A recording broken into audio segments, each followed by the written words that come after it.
Ladies and gentlemen, welcome back to another very special, as always, episode of the Hyperconscious Podcast. We hope you enjoyed our latest episode where we sat down and talked about dealing with being misunderstood. Today, for episode number 369, we are going to reflect on the top 5 most liked, loved, and listened to episodes that we have done and look at those from a new perspective. We're always learning, we're always growing. So the topics that we've talked about before, we can probably go into at a deeper level now. Also, what are you smirking about? If you are listening to us, we are in the new studio. So go check us out on YouTube because the studio will evolve as we do. But right now we have our nice wood wall. We're going to get the TVs installed this weekend. So if you do not follow us on YouTube, go look at us. So the top 5 most popular episodes. What we did is we went and looked at our analytics and saw what were the most popular episodes, and we wanted to give our new perspective on each. So I'll just hammer all 5, and then we'll go line item by line item. Number 260, which is the first one, this is episode 260, was on using your intuition. Yes. That's the highest hitter. Number 280, which is number 2, is on insecurities and how to stop hiding from them. And then number 261, episode number 261, was the number one thing holding you back, which is belief. Number 265 was showing warmth versus showing strength. Love that topic. And then number 268 is why you should love money. Those are the highest hitting episodes as of late. And not counting the guests. Yes, not counting the guest reps. And we want to give our new take on each. All right, so let's start with using your intuition, obviously. That was 110 episodes ago. Crazy. 120 episodes ago almost. What have you learned recently about that? About your intuition. I think what I've learned recently is that if you don't create silence between the notes and take time in solitude, I don't think you're going to be able to leverage your intuition. And I also say this recently, this is a very cool thing. So we've learned a lot in the last 110 or so episodes. Oh, yeah. One of the things I've learned is that you actually can't trust your intuition under 2 circumstances from my perspective. If you don't choose in advance what you actually want, not necessarily what you believe you can get, but what you actually want, your intuition is not going to guide you towards that. So that's number 2. Number 1. Number 2 is if you're in a fearful, unresourceful state, I don't believe you can trust your intuition because your intuition basically it's fear disguised as intuition. Yeah. And I think that those are the 2 main takeaways. What about you? That's kind of it for me, because you and I were talking about that. And it's like you can kind of only really trust your intuition when you're being abundant. Because if you're being scarce, you're listening to the voice that's telling you to stay safe more than anything. Or fix the problem. The machine. Right. You're listening more to the machine than anything else. I think it takes practice to use your intuition. For sure. But I also think that you have to have a goal set. Right? If you have a goal of doing something, your intuition is going to hone in on those things versus how are you going to develop an intuition if you're just kind of going through your day to day? Intuition should point you in the right direction. It should point you towards the right answer. It's like your inner compass. Yeah. And so your compass is based on your journey, right? Right. If you're going to go north, you got to go to, know where north is. Right. Okay. I think the other thing to say about this as well, and I think we talked about this in the episode, this studio that we're in right now, at one point, Kevin and I talked about wanting a studio. It's just weird, like isn't this. It? It's a little weird recording It's in crazy. Here. Yeah, it's very much. And that's what I was smirking about, by the way, because I'm so, I'm like a little kid right now. Oh my God, we made our dreams come true. But at one point, that was just a GPS destination plugged in advance. Yeah. And if we were to look back and reflect and connect the dots on all the things that had to happen to make this real, it's like, you mentioned this on your story post yesterday when you were setting up the studio. I had already left. And you basically said, if we'd only shot for a studio, we might not have ever gotten to the studio. The studio is one pit stop along the way towards something far bigger. Yeah. And so I think true desire of the heart, setting a true north in advance, it's, I guess, the things that you think you want along the way that maybe aren't as big of a dream, allow your biggest dream to put you on a journey where the pit stops are those things you want, if that makes sense. Yeah. So this studio is one pit stop along the journey of having the most successful personal development podcast in the world. That's the dream. This is a byproduct of that dream. Right. And it's all things that we want, but I think that's another piece. And the person's, places, things, and ideas, that we needed to be exposed to get us here, I believe that's the law of attraction, really. So It's weird being here in the studio. isn't it? Yeah. And I love it. I think it's awesome. But it's just weird. It's different. It's a little echoey. It's definitely echoey. We're gonna fix that. We're gonna put up some noise canceling stuff. Yeah. But it's strange. It's interesting. Okay. 280. So number 2 on the top 5. Number 280, insecurities and why you should stop hiding from them. I think more now than ever, it's one of whether it's insecurity or vulnerability, they're kind of the same thing. Mm-hmm. It's that hump you have to get over. Like you think about it, you think about it, you think about it, you think about it. And like when you say, okay, that's something I'm going to talk about, it gets easier. And like, I believe this more than ever. There's a reason that Natalie Hodson, she spoke at Influencer. Yep. Right. Something happened. She like peed herself or something at a photo shoot. Yep. And she leaned into that because I think she had a child not long before that, right? And how many people deal with that issue? Right. A lot of people. And she talked about it, and now she is probably in large part where she is due to that. Yes. Because she's very open, she's very honest, she's transparent, she's authentic. She leaned into her insecurity and realized like there's other people that deal with this. Right. And now obviously she was already who she is, but I mean, I think that you're not alone when you admit your insecurity. Right. And I think a lot of people think of their insecurities as these things that'll be there forever. They might to some degree, but like it'll be a lesser degree if you continue to work on them. I had a piece of hair on the mic tickling my beard. I'm sorry. Back in person, man. Back in person. Keep going. That's it, man. That's all I have. That's so insecurities, stop hiding from them. So what's an insecurity? I guess, what's your new take on that? Because it's interesting because facing our insecurities has become such a normal part of our life. Yeah, but my new take is they're probably never going to go away all the way. Right. If I had to guess, they probably won't go all the way away because you go home. I said that recently. Like when you get unresourceful, you go home. You're probably going to get insecure or you're going to ego up probably. So I remember at one point you were insecure about your ability to sell coaching for $50 a week. Yes. And now you're charging, upwards of $2,000 for your podcast agency. And you're going through that same insecurity of imposter syndrome at a different level. And so that's kind of, I think, what you mean about going home. It's like, I haven't seen you scarce like that in a while because you have a big potential opportunity on the table. And it's cool because it's the same root cause of insecurity, but it's a bigger playing field. It's almost, it's different though, because I was very, very confident. So like just high level, I would have gotten a $4,000 check for, X amount of work. Mm-hmm. And I was like, oh, I want more than that. I think I'm worth more than that. And in that moment when I'm feeling abundant, it's like, that's easy. That's an easy choice. Yeah. But then when you think like, did I make a mistake there?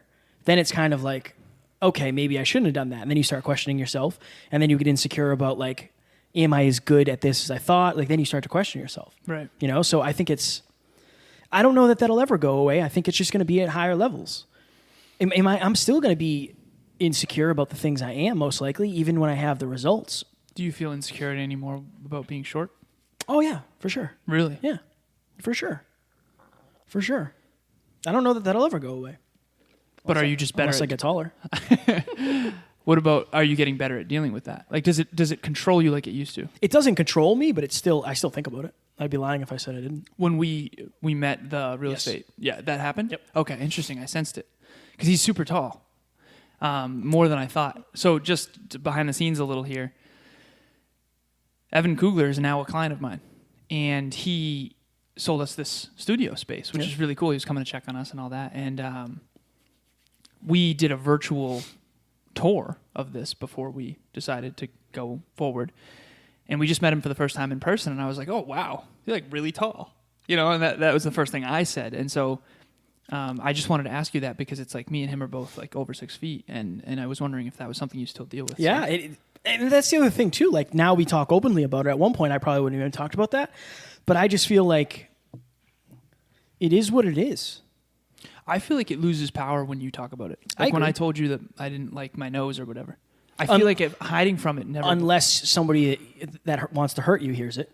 and then they That's can an use it interesting against point, you. right. Nobody's ever really said that to me. Actually, one person did one time. A female did. It was interesting. But, it is what it is. So why do you stop hiding from them now? Because I totally agree. They control you when you hide from them. Right. When you open up and admit it, at least it's the elephant's still in the room, but like it's not as bad. Especially if it's somebody that is dealing with the same thing as you. Right. It's not like the boogeyman. It's not like this monster Right. in the closet. It's out. And you realize it won't kill you either. Talking about it, like it is what it is. And you can start working on it. Yeah. Like if it's something you can. Yeah. Yeah. Interesting. Okay. So number 261, we have the number one thing holding you back, which is belief. So what is your new take on that? I think I still believe that. I think the number one thing holding most people back is belief. I think if you struggle with belief, you should start setting small goals. Small, like minuscule, very, very small. Something that almost that you can do. You can borrow belief, but it's like, you could borrow milk from your neighbor too, but you have to figure out how to get your own eventually. Right. Or you're always going to be relying on those other external things.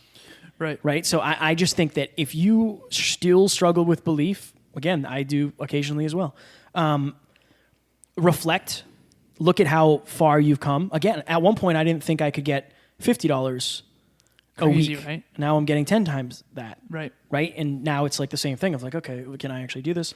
But I think that making sure you're looking back and reflecting is so important. Like Alan and I spent the entire day, Monday, moving into the new studio. And I was like burning down the day before and I was looking at old episodes. All of them. I went back to like 102 or something. I went way back. Yeah. And I was just looking at like, oh, we've come so far. I love how 102 is way back. It's way back. I know. Yeah. I know. But it was just nice to look back and say like, yeah, it's hard. Things were hard that day. I was overwhelmed, but like we've come a long way and we've overcome a lot of stuff along the way. I saw a Facebook memory of 2 years ago, the very first time we interviewed Evan Carmichael. So, and also this past weekend, I was at the lake house with Emilia, and I got to show her for the very first time the video from Your World Within. And what's crazy is she wasn't there. Right.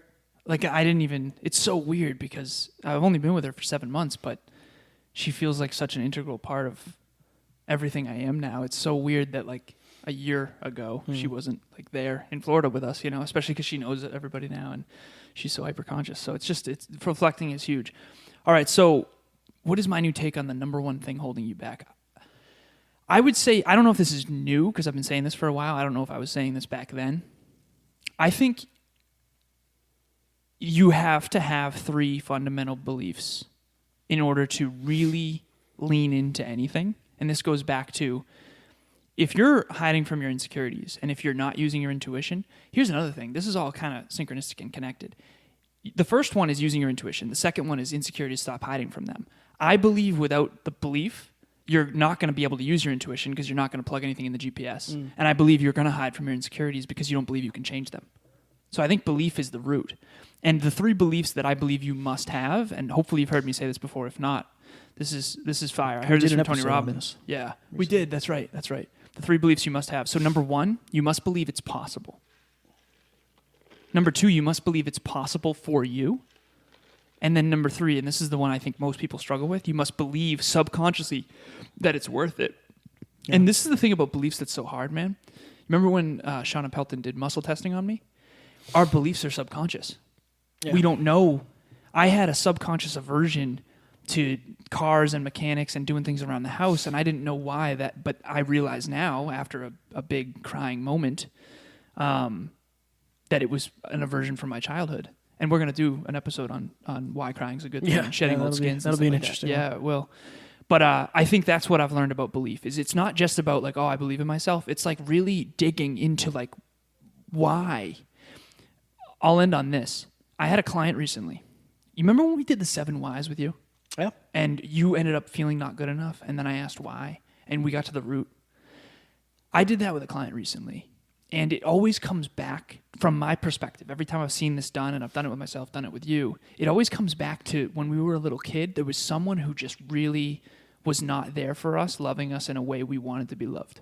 Or we weren't significant when we should have been, or whatever. And again, we all struggle with this. And I think both ego, overbelief, and I guess I should say, I think arrogance and insecurity are both root causes of not being loved during a time of trauma. Yeah. And so that's what I would say about belief. Ask yourself the question why 7 times. I don't know why it's 7. Apparently there's some neuroscience around the 7 layers of the ego and different stuff like that. But ask yourself why 7 times. I'll give you one example. One of my clients was struggling to make sales calls. And we just dug into why. And I just kept asking why. And what's interesting is she pivoted away. I could tell. We got to like the 5th one and she kind of went a different way. And I had to go, we got to the 7th one and I said, honestly, I want you to go back to number 4. And I want you to not avoid it because I noticed you avoided the truth there. And then give me the real reason why. And then we sat with it. And this is a process. I mean, it took us probably 20 minutes. And eventually we ended on the last 7th why. And it was like, I think it was actually the 8th one, believe it or not. And I remember saying, okay, that's the end of the call. Her husband was with her. Just be there for her. Like, I'm going to go. Whatever that answer is for you, sit with that for a moment and think about it and figure out how much that's stopping you from believing in yourself. Because if you're bad at sales or you're struggling to sell your product, it's either you don't believe in yourself enough, you don't believe in your product enough, you don't believe the people need it enough, you don't believe the hard work will be worth it. There's something underneath it. I think all lack of action is uncertainty, and I think uncertainty is a lack of belief. Yeah, I agree. I agree with all that. Okay. Showing warmth versus showing strength. That was episode number 265. I'm grateful this was one of them. I think this is a powerful episode. So what do you think now with this framework? I think everything's the dance between 2 extremes. This is E's and M's and all that. So what do you think is the new take on this? I don't know. I try to show so much. I try to show strength through so much warmth. That's kind of how I don't know. I feel like being very nice to people, being very understanding and very supportive, and treating somebody like a human being sometimes is the strongest thing you can do. Right. I think that's how I want to. That and leading by example. Like if you're warm under pressure, that is strong. Oh yeah. Right. That's a different level of strength. So yeah, it's easy to be warm when everything's great. Yeah. For me, lean into your warmth. I would say lean into your warmth. Just make sure that you're not being taken advantage of. Right. Because I think you can show strength with pure warmth. I recently we did an episode on leading with your heart. And the young lady who does the show notes for us listened to it and said, "Oh, that's why you're so understanding." Because we talked about like I want to be supportive. If something comes up, I'm not going to get mad about it. Right. Right? Like I believe in failing forward. I believe that if you're giving me your best effort, we're working together, like I'm very flexible and very understanding. So how do you know when to be strong versus warm? Because like, so with the me being late thing, you've been very warm and understanding, especially when something's going on at home or like with my heart. But then there's other times where it's like, how do you know when to hold someone accountable versus when to be their warm? attitude? It's you that decides that more than me. You know, if like something happens and there's like a apology, I don't need to show strength necessarily. Right. But if somebody shows up and is coming from a place of ego, right, that's when it's like I might not be as warm. Right. I might be more like, because then you get what you tolerate, and then it'll keep happening. Kind of, yeah. Yeah, I feel like you have to mirror the other person, but better. You have to mirror them in the direction you want to go. Like if you come in with ego, I'm going to give you some back, but I'm going to try to de-escalate it. And I'm not always great at that, obviously. Can you give me an example, even if it's hypothetical? Or anonymous, rather? I guess where was a time where you had to show strength, not warmth? Or maybe you had to show some strength and it was difficult for you to stay warm. Because honestly, and again, this is Drive to 5. You're good at showing warmth. It's only with certain people. Right. It's easy for me to show strength with you because I know it won't offend you. Oh. It's easy. Right. So with other people, I think I walk a tighter line. Okay. How do you know to do that? I mean, I don't know, because the other thing is like I communicate with like 5 people. I honestly, like everybody I talk to kind of, I have a really good relationship with. Right. You know, like, I don't know. That's a weird one for me. I know I've learned a lot, but if anything, I've leaned into warmth more than strength. I think what's interesting about this, I think we're all righty and lefty, and I guess my new take on this one, to get back to the main episode topic here, it's we're naturally good at one or the other. What I've found very few people who are really good at both. And that doesn't mean you can't be. It just means we have to understand which one we're naturally good at. I know for a fact I'm better at the strength than the warmth in terms of like my self-discipline, my structure, my, truth, and what I think is tough is it's hard to give away that which you don't have for yourself. So for example, if I skip a workout, like I want to be mad at myself genuinely because that's unacceptable to me. But yet with a client, I want to bring warmth to that and support them. And so I think it's really hard for people who, I'll just say this. If you see someone, The Rock is the best at this. I've never seen someone more self-disciplined at holding himself accountable, but yet not imposing those standards on other people. He's so warm and loving with others, but very hard on himself. And if you want great things, I genuinely believe you'll have to do that. And I honestly think you're really good at that too. Like, I think you hold yourself accountable to a very, very high standard in almost everything, but yet you don't impose that on other people because you realize that that's ignorant. Like, maybe they don't want what I want. Well, I want to be a leader. You definitely don't want what I want. Right. Almost nobody does. Even you want similar, but you don't want the same exact things I do. Right. Right. So like, I think that showing people, this is what I'm doing. I'm going to do this every day. This is my life. This is who I am. If you want me to help you achieve your version of that, cool. If you want me to help you stay accountable, cool. You don't want what I want, most likely. And that's fine. Let's say I'm your client and I'm not following through. And you know that the cold, hard truth might help me in the long run, but it's going to hurt in the moment. And I'm not following through. I'm only doing, you tell me to work out every day and I don't do it or whatever because I want to lose weight. And you can tell it's hurting my self-esteem that I'm not following through. What do you tell me? How do you be warm but also strong? It depends because when I start coaching somebody, I ask how they like to be communicated with. Right. Some people want the honest truth. The other thing is like, I've had it before where I just say like, hey, remember, you're the one who set this goal. Like if the goal changed, that's fine. Right. But if the goal is the same, the effort has changed and you're just not going to get there with your current behavior. It just won't happen. And like will you regret that? Right. If we keep doing what you're doing, will you regret that? I almost make them show strength against themselves. Interesting. Yeah, that's fire. But that's just the way. But again, I am becoming more, not hardcore. Right. But like if my client says like, give it to me straight, I'll say like, look, I don't care that it's Sunday. Post on social media. It's simple. Right. Every day. You're supposed to do it every day. Every day is Sunday. Right. Sunday's a day. Right. Right. So like it depends on the person. Yeah. For me. We got 2 minutes, so we got to hammer this. Yeah. Let's do the next one. So why you should love money? This more than ever, like, is the most appropriate thing for us to talk about. That was episode 268. Yeah. Because without money, we wouldn't have the studio. Without money, we wouldn't be able to just say like, oh, let's buy this stuff and put it up. We wouldn't be able to have these chairs. Yep. Like everything, Mics, camera. Everything in this room costs money. Yep. And when you change your association with money, if you said like, water is bad, people who drink water are bad people, you would never drink water. Mm-hmm. And I think a lot of people have a negative association with money because in the movies, the people that are rich are always terrible people. And they're arrogant. Yeah. And all that stuff. And people say money is the root of all evil and this business does this. Like, sure, there's a lot of people that have money that are bad. There's also a lot of people that have money that are the most amazing people in the world that you'd ever meet. Right. Right. And I think part of that is a fear. And I think also some of it's a justification of saying like, I hate money even though I don't because I don't know how to get it. Yeah, exactly. It's easier to hate something than it is to like admit that you What do you think? aren't good at it. What do you think? So 1 minute left. Why you should love money?